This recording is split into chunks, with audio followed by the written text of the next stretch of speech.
Yo, what's up English learners? Welcome back to today's 1-minute English lesson. Today's lesson is a bird in the hand is worth two in the bush. A bird in the hand is worth two in the bush. I can't get my hands right. What that means is that whatever you have right now is better than something that you might get in the future. So what it means is not to take a chance at something.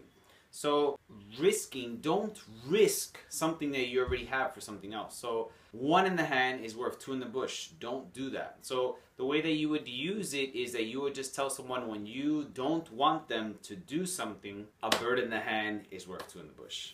I hope you understand that, guys. And I'll see you guys next time.